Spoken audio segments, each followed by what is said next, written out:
स्वागत है आपका हमारे YouTube चैनल बिंदा स्टोरी पर। चलिए शुरू करते हैं। अनन्या को याद नहीं था कि उसने पहली बार कब रोया था। उसे बस इतना याद था कि रोना उसके घर में एक कमजोरी माना जाता था। उसका बचपन किसी एक घटना से नहीं बल्कि लगातार चलने वाली उपेक्षा से बना था। ऐसी उपेक्षा जो दिखाई नहीं देती लेकिन धीरे धीरे इंसान के भीतर कुछ तोड़ देती है। अनन्या जब पैदा हुई तब घर में कोई मिठाई नहीं बनती थी, न कोई ढोल, न बधाई, न वो चमकती आंखें जो बच्चे को देखकर चमक उठती है। बस एक ठंडी सी आवाज आई थी, लड़की है। उसकी मां ने भी कुछ नहीं कहा था। शायद कहने की ताकत उसके पास भी नहीं थी। घर जहां आवाज नहीं थी, अनन्या का घर छोटा था, लेकिन उसमें रहने वाली चुप्पी बहुत बड़ी थी। पिता दिन भर काम पर रहते और जब आते तो थके हुए, चिड़चिड़े और खामोश। मां हर समय किसी अनकहे डर में डूबी रहती। अनन्या सबसे बड़ी थी। उसके बाद 2 भाई हुए। तब मिठाई भी बंटी, रिश्तेदार भी आए और हंसी भी। तभी अनन्या ने पहली बार समझा, प्यार योग्यता नहीं, जरूरत से मिलता है। वो बच्ची जो खुद बच्ची थी, जल्दी ही समझदार बना दी गई। तू बड़ी है, तुझे समझना चाहिए। तेरे भाई छोटे हैं, लड़कियां ज्यादा सवाल नहीं करती। धीरे धीरे उसने सवाल पूछना छोड़ दिया। स्कूल की दीवारें और घर की छत स्कूल उसके लिए घर से बेहतर जगह थी। वहां कम से कम कोई उसे देख तो रहा था। वो पढ़ाई में अच्छी थी क्योंकि किताबें उससे कुछ मांगती नहीं थी, बस जितना दो उतना लौटा देती थी। लेकिन घर लौटते ही वो फिर अदृश्य हो जाती। अगर कभी वो थक कर कह देती, मां आज बहुत सिर दर्द है, तो जवाब मिलता, सबके सिर में दर्द होता है। अगर कभी वो रो देती, इतनी बड़ी होकर रोती है, उसने खुद से वादा कर लिया, अब दर्द भी चुपचाप सहूंगी। समय बीतता गया, अनन्या बड़ी होती गई, लेकिन भीतर वही डरी सी बच्ची थी। जब शादी की बातें चली तो पहली बार उसके मन में एक हल्की सी उम्मीद जगी। शायद शादी के बाद कोई उसे सुनेगा, कोई पूछेगा, तुम ठीक हो, तुम्हें क्या चाहिए। वो सपने बहुत छोटे थे लेकिन उसके लिए बहुत बड़े। उसकी शादी अभय से तय हुई। अभय शांत था, सभ्य था, ज्यादा बोलता नहीं था। सबने कहा बहुत अच्छा लड़का है। अनन्या ने भी यही सोचा, शायद खामोश लोग दर्द समझते हैं। शादी के दिन अनन्या लाल जोड़े में थी। लोग कह रहे थे कितनी सुंदर लग रही है, लेकिन उसके भीतर एक डर बैठा था। वो डर जो नए घर से नहीं, नए रिश्तों से था। विदाई के समय उसने मां को देखा। मां रो रही थी, लेकिन अनन्या नहीं। उसने रोना बहुत पहले छोड़ दिया था। शुरुआती दिनों में सब ठीक था। अभय काम से लौटता, खाना खाता और मोबाइल में खो जाता। अनन्या इंतजार करती कि शायद वो पूछे दिन कैसा था, लेकिन सवाल नहीं आता। वो खुद कहती, आज मैंने सब्जी कुछ अलग बनाई है। अभय बस सिर हिला देता। वो धीरे धीरे समझने लगी, ये घर भी वैसा ही है जहां आवाजें दीवारों से टकरा कर लौट आती है। शादी के बाद भी अनन्या अकेली थी, बस इस बार उसका अकेलापन वैध था। रात को जब अभय सो जाता, वो छत की तरफ देखती रहती। कभी कभी सोचती, अगर मैं बीमार पड़ जाऊं तो क्या किसी को फर्क पड़ेगा। फिर खुद को डांटती, ज्यादा सोच मत। एक दिन उसने हिम्मत की, अभय के पास बैठी और कहा, आप मुझसे बात क्यों नहीं करते। अभय ने बिना देखे कहा, मैं ऐसा ही हूं। बस वो वाक्य उसके भीतर कहीं बैठ गया। मैं ऐसा ही हूं मतलब तुम जैसी हो वैसी रहो, जो कमी है वो तुम्हारी है। उस रात अनन्या बहुत देर तक जागती रही और पहली बार उसे एहसास हुआ, शादी ने उसे बचाया नहीं, बस उसका पता बदल दिया। अनन्या ने कभी ऊंची आवाज में शिकायत करना नहीं सीखा था। उसका दर्द हमेशा धीरे धीरे बढ़ता था। जैसे दीमक लकड़ी को खाती है, बाहर से सब ठीक दिखता है लेकिन भीतर सब खोखला हो जाता है। शादी के 3 महीने बीत चुके थे, जो किसी रिश्ते को समझने के लिए कम होते हैं लेकिन अकेलापन पहचानने के लिए बहुत ज्यादा। सुबह जो एक सी थी, हर सुबह अनन्या सबसे पहले उठती। रसोई में चाय बनती, नाश्ता लगता, अभय का टिफिन पैक होता। अभय तैयार होता, आईने के सामने खड़ा होकर मोबाइल देखता और निकल जाता। मैं जा रहा हूं, बस यही वाक्य रोज का संवाद था। कभी कभी अनन्या चाहती वो कहे, तुम कुछ बोलोगी या आज कुछ खास बनाना है, लेकिन अभय के लिए घर सिर्फ एक ठहराव था। जिंदगी कही और चल रही थी। अनन्या ने हार मानने से पहले बहुत कोशिश की। कभी उसने उसका पसंदीदा खाना बनाया, अभय ने खाया और कहा, ठीक है, ठीक, न अच्छा न बुरा, बस ठीक। कभी उसने नई साड़ी पहनी, अभय ने देखा तक नहीं। उसने खुद को समझाया, शायद थका हुआ है, लेकिन थकान हर दिन थी और बातचीत कभी नहीं। फोन और दीवार के बीच रात को जब अभय बिस्तर पर लेटता, उसका चेहरा मोबाइल की रोशनी में चमकता। अनन्या बगल में लेटी रहती। दोनों के बीच की दूरी एक बिस्तर से ज्यादा थी। वो कई बार बोलते बोलते रुक जाती, क्योंकि बचपन ने उसे सिखाया था, जहां कोई सुनने वाला ना हो वहां बोलना बेकार है। एक शाम अनन्या की तबीयत खराब थी। बुखार था, बदन टूट रहा था। उसने हिम्मत करके कहा, आज तबीयत ठीक नहीं है। अभय ने बिना देखे कहा, दवा ले लो। फिर मोबाइल। उस रात अन्या चुपचाप रोई, तकिए में मुंह दबाकर, ताकि आवाज न निकले। उसे दर्द बुखार का नहीं था, उसे दर्द इस बात का था कि कोई पूछने वाला भी नहीं था। अगले दिन उसने मां को फोन किया। सब ठीक है? मां ने पूछा। अनन्या ने कहा, हाँ। मां ने राहत की सांस ली। अनन्या जानती थी, अगर वो सच कहेगी तो जवाब आएगा। सबके घर में ऐसा ही होता है, समझौता करना पड़ता है। पति ऐसे ही होते हैं। वो ये सब पहले ही सुन चुकी थी। अभय बुरा इंसान नहीं था, यही सबसे बड़ी समस्या थी। वो मारता नहीं था, चिल्लाता नहीं था, धोखा भी नहीं देता था। वो बस अनुपस्थित था। उसकी जिंदगी में काम था, दोस्त थे, मोबाइल था, अनन्या थी, लेकिन उसकी जरूरत नहीं। एक रात अन्या ने फिर हिम्मत की। आपको कभी मेरी कमी महसूस नहीं होती? उसकी आवाज कांप रही थी।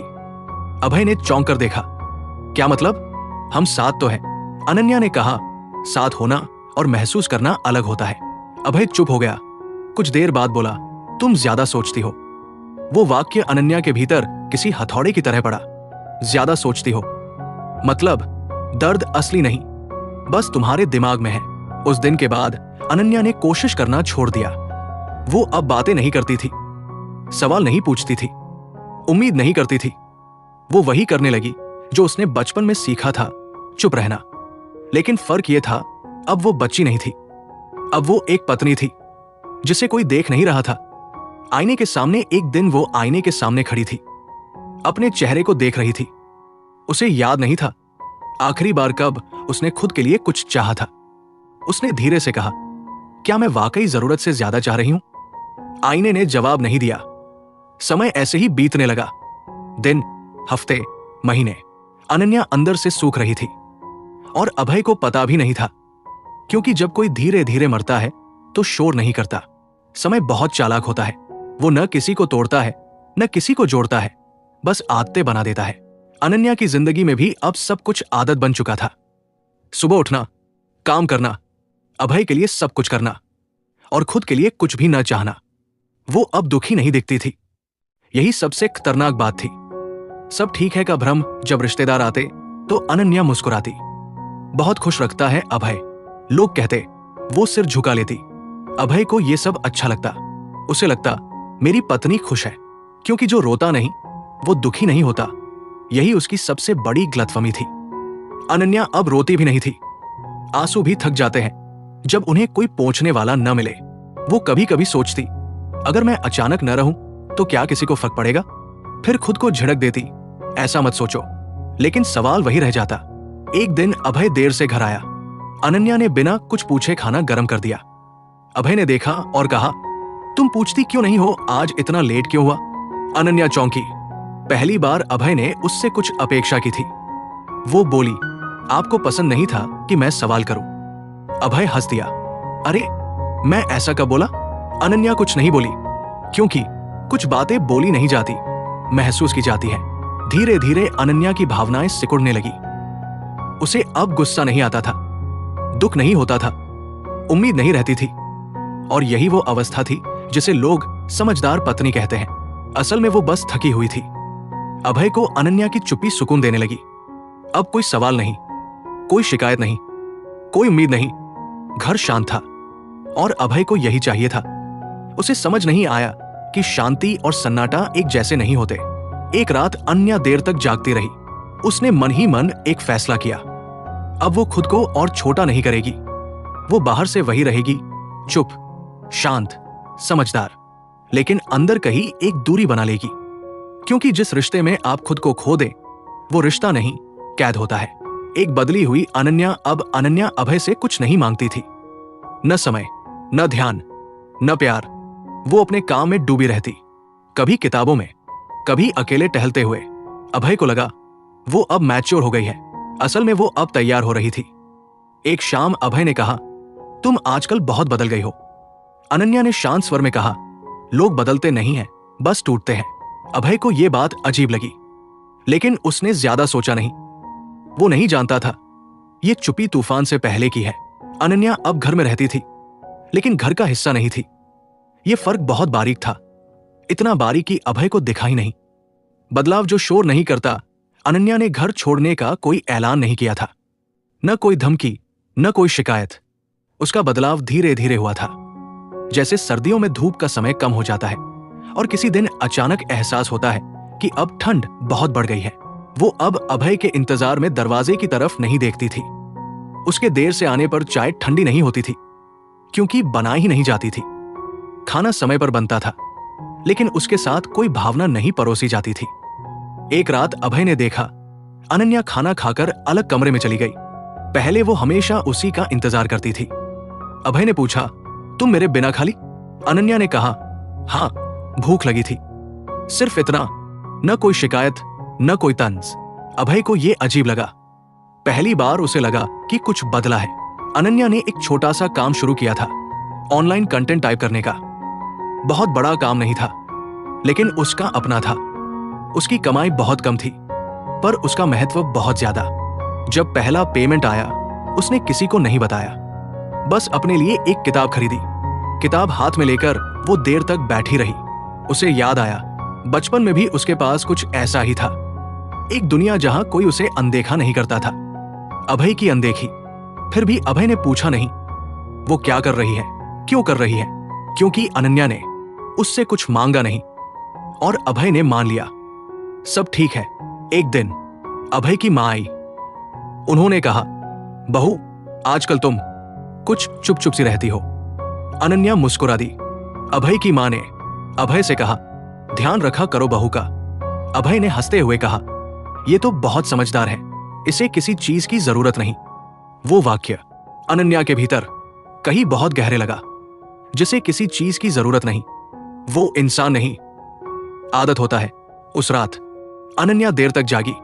उसने पहली बार मन में सोचा, अगर मैं कुछ दिनों के लिए यहां न रहूं तो क्या फर्क पड़ेगा? वो डर गई, क्योंकि जवाब बहुत जल्दी आ गया था। शायद नहीं। अभय की दुनिया वही थी। अभय अब भी अपने काम, दोस्तों और मोबाइल में व्यस्त था। अनन्या का चुप रहना उसके लिए सुविधा बन गया था।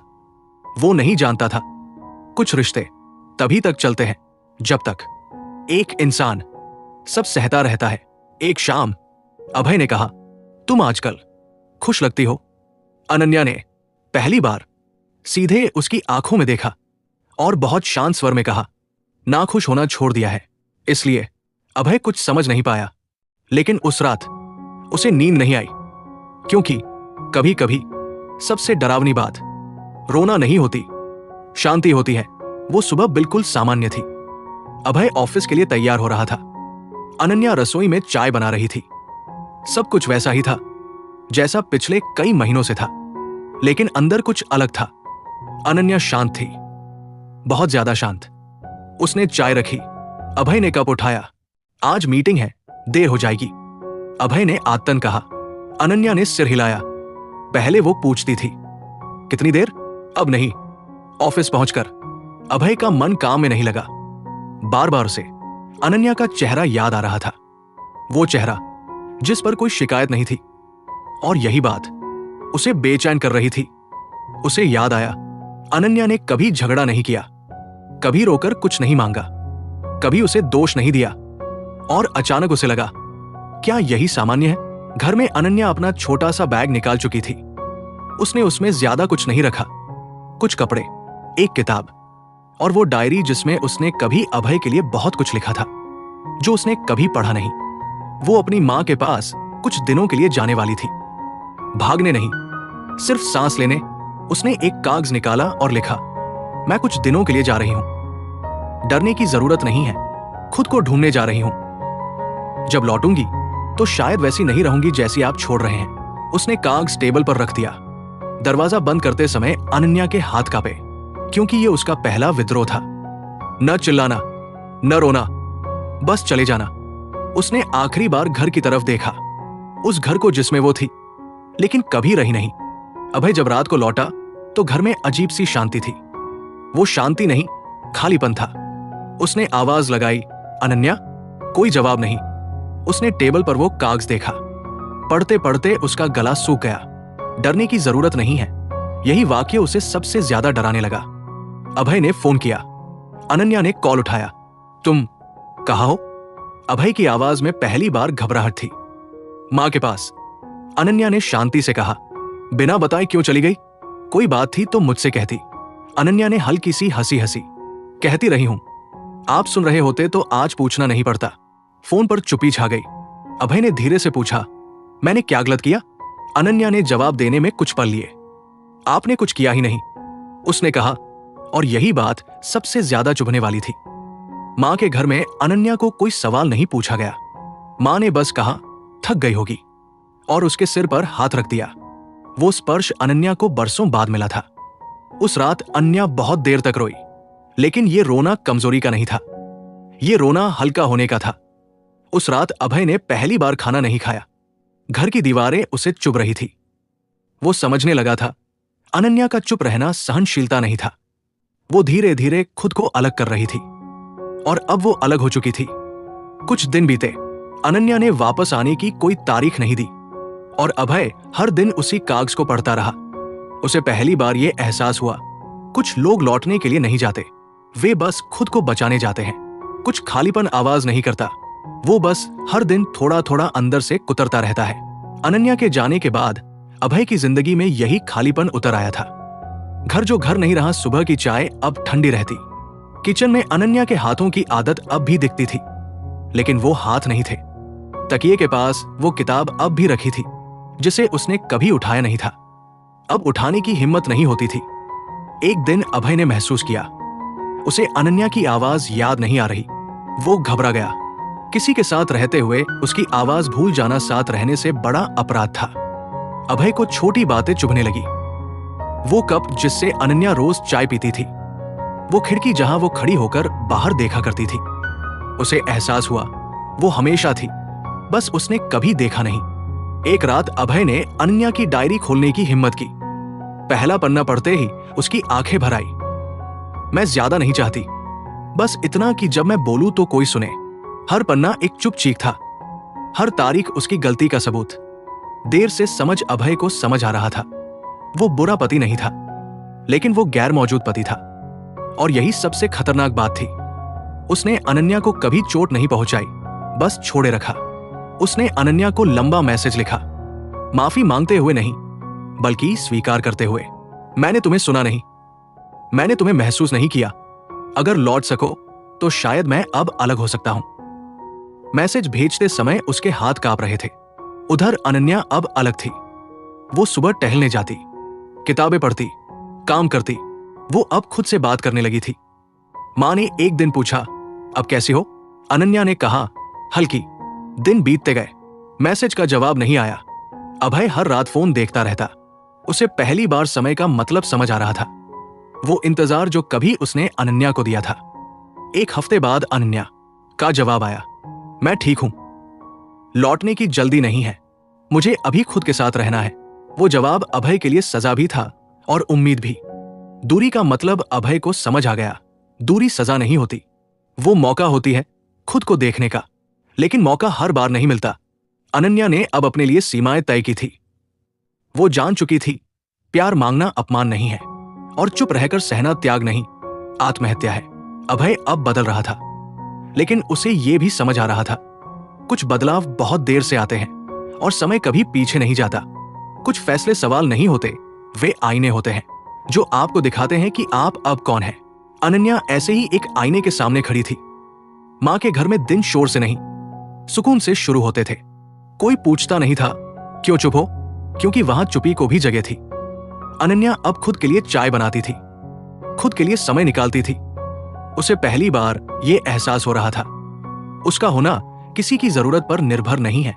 अभय हर हफ्ते एक मैसेज भेजता, कभी लंबा, कभी छोटा, कभी माफी, कभी स्वीकार।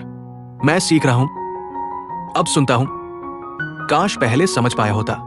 अनन्या हर मैसेज पढ़ती, लेकिन जवाब नहीं देती, क्योंकि वो अब जान चुकी थी जवाब देना जरूरी नहीं होता। एक दिन अभय ने पूछा, क्या हम मिल सकते हैं, सिर्फ बात करने के लिए। अनन्या ने फोन रखा और देर तक खिड़की के बाहर देखा। मिलना मतलब पुराने दर्द को फिर से छूना, लेकिन भागते रहना भी हल नहीं था। उसने जवाब लिखा, मिल सकते हैं, लेकिन उम्मीदों के साथ नहीं। कैफे की मेज। वे उसी कैफे में मिले जहां कभी शादी के बाद पहली बार साथ गए थे। सब कुछ वैसा ही था, लेकिन दोनों नहीं। अभय घबराया हुआ था, अनन्या शांत। तुम बदल गई हो, अभय ने कहा। अनन्या ने हल्की मुस्कान के साथ जवाब दिया, नहीं, मैं अब दिखने लगी हूं। अभय ने कहा, मुझे समझ नहीं आया कि तुम इतना अकेला महसूस कर रही थी। अनन्या ने कहा, समस्या ये नहीं थी कि आपको समझ नहीं आया, समस्या ये थी कि आपने कभी पूछा नहीं। अभय की आंखें झुक गई। वो सवाल जो सबसे जरूरी था। अभय ने धीरे से पूछा, क्या तुम वापस आओगी? अनन्या ने तुरंत जवाब नहीं दिया। उसने कहा, यह इस बात पर निर्भर करता है कि मैं वापस क्यों आऊं। अभय चुप रहा, क्योंकि इस बार उसके पास तैयार जवाब नहीं था। अनन्या ने पहली बार खुद के लिए कुछ कहा, अगर मैं लौटूंगी तो चुप रहने के लिए नहीं, अगर मैं बोलूंगी तो सुने जाने के लिए, और अगर ऐसा नहीं हुआ तो मैं चली जाऊंगी बिना चेतावनी। अभय ने सिर हिलाया। वो जानता था यह कोई धमकी नहीं थी, यह सीमा थी। वे उठे। कोई आलिंगन नहीं, कोई वादा नहीं, सिर्फ एक सच्चाई। कुछ रिश्ते अब कागज पर नहीं, समय पर चलते हैं। अभय अब दावा नहीं कर रहा था, वो बदल रहा था, पर चुपचाप। उसने घर से मोबाइल कम किया, काम से पहले और बाद खुद से सवाल पूछने लगा, मैं सुन रहा हूं या बस मौजूद हूं? अनन्या ने अपनी मां से कहा, मैं शायद वापस जाऊं, या शायद नहीं। मां ने कहा, जो भी करो खुद को मत छोड़ना। अनन्या मुस्कुरा दी। समय अब दोनों को परख रहा था, अभय को कि उसका बदलाव डर से है या समझ से, अनन्या को कि प्यार दूसरा मौका है या खुद से समझौता। कैफे में हुई उस मुलाकात के बाद दिन धीरे धीरे बीतने लगे। अभय बदला था, यह सच था। वो अब सुनता था, मैसेज का इंतजार करता था, जल्दी जवाब नहीं देता था, सोचकर लिखता था। लेकिन एक सवाल उसके भीतर हर दिन उठता, क्या मैं ये सब पहले कर सकता था? और जवाब हर बार चुप ही होता। कुछ हफ्तों बाद अनन्या अपने मायके से अपने शहर लौटी, लेकिन घर नहीं गई। उसने एक छोटा सा कमरा किराए पर लिया। जब मां ने पूछा, घर क्यों नहीं गई? अनन्या ने कहा, क्योंकि मैं अब किसी के घर में रहने से पहले अपने भीतर रहना चाहती हूं। वो निर्णय न गुस्से में था न बदले में, वो साफ था। जब अभय को पता चला कि अनन्या शहर में है लेकिन उसके साथ नहीं, तो उसे पहली बार वो चोट लगी जो अनन्या हर दिन सहती रही थी। उसने मिलने की इजाजत मांगी। अनन्या ने हाँ कहा। वे आमने सामने बैठे, बिना डर, बिना उम्मीद। अभय ने कहा, मैं बदल गया हूं अनन्या। अनन्या ने सिर हिलाया, मुझे पता है। अभय चौंका, फिर डॉट। अनन्या ने बहुत शांति से कहा, बदल जाना काफी नहीं होता, समय पर बदलना जरूरी होता है। अभय की आंखें भर आई। वो सच जो टालना मुश्किल था। अनन्या बोली, जब मुझे आपकी जरूरत थी तब आप मौजूद नहीं थे, अब आप हैं, लेकिन मैं वो इंसान नहीं रही जिसे आपकी जरूरत थी। अभय ने पूछा, तो क्या अब कुछ भी नहीं बचा? अनन्या ने जवाब दिया, लिस्ट बची है और वही सबसे ज्यादा जरूरी है।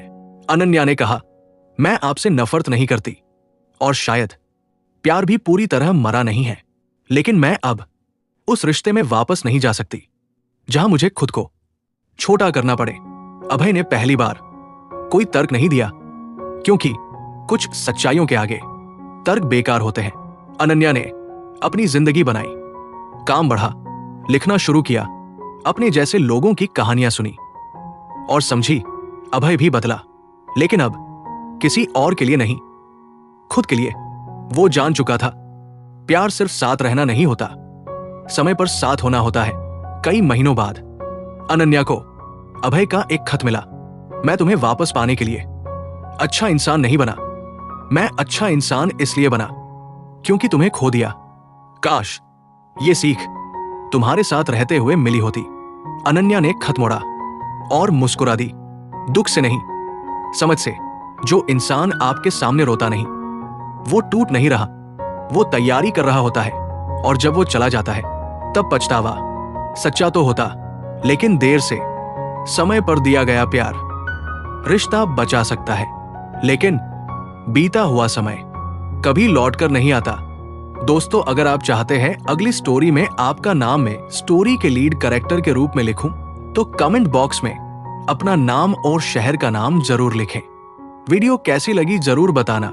स्टोरी के एंड में कमेंट करने वाले दर्शकों का नाम जरूर लूंगा, तो कमेंट करना ना भूले और हमारे चैनल बिंदा स्टोरी को सब्सक्राइब करें, वीडियो को लाइक करें।